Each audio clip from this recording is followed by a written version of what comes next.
Hi, welcome. I'm Jacqui, and today I'm going to show you how to draw a face in a realistic and polished manner using coloured pencils. Coloured pencils are a fantastic medium and they can create absolutely amazing results. People often think they're for kids, but they're not. Professional artists actually use them all the time. If you look at this illustration I did of the Mona Lisa, you can see how polished and finely tuned the end result is. First, I start by blocking in the face with grey lead pencil. Grey lead pencil is easier to rub out than coloured pencil, so it's easier to fix if you make a mistake. If it's put down too hard though, it will smudge under the coloured pencils and make your work look a little dirty. The expression I'm choosing to draw is quite a calm one, which will suit this polished look. It's really important to choose a medium and a style that will suit the emotion of your work. If you were doing a really crazy expression with movement, you could use a loose pastel style or something else that's quite free. For this though, pencils will be fine. Next, I start lightly working in the colour. Everything we look at has a variation of shade, even though we think of it as a single colour. I'm constantly looking at what parts are light and dark in any given section. The more you draw, the better you get at discerning these differences.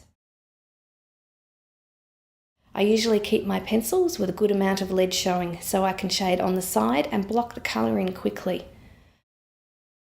I'm constantly cross-hatching to keep it looking smooth, mainly using a light skin colour.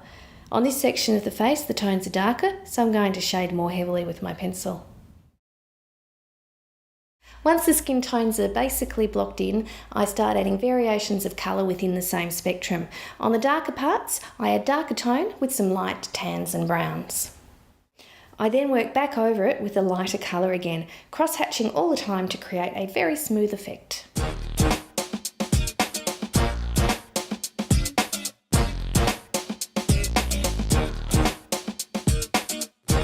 This is called burnishing. It's a technique that can create a beautiful, rich glazed look. It's done by layering multiple colours over the top of each other and then by applying heavy pressure with a lighter colour, in this case, a cream. The entire surface texture of the paper is filled up, creating a really slick finish. On the lighter skin tones I do the same, going over it with light colours and white on the very light parts.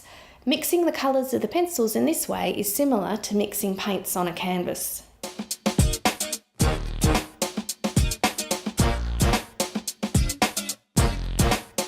I start working the details around the eyes and other features.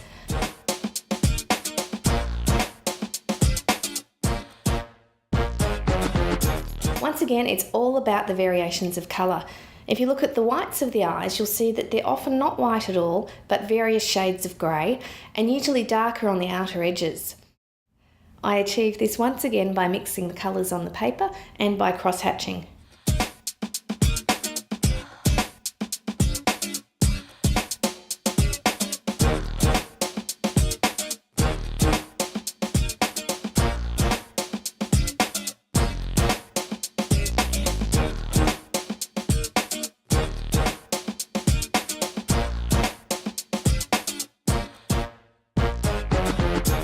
Once it's all basically in, I can then work over it again to really fine-tune it, always standing back to check that the colours and tones are working and looking natural. Sometimes you may want to bring out some of the whites a little more, and you can use a bit of gouache to do this. This is especially useful in doing the hair with all the tiny white highlights.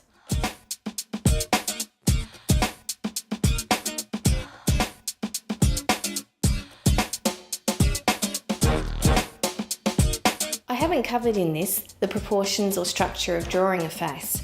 If you want to learn more about the basics of drawing, then you can purchase my book and DVD called Simply Drawing.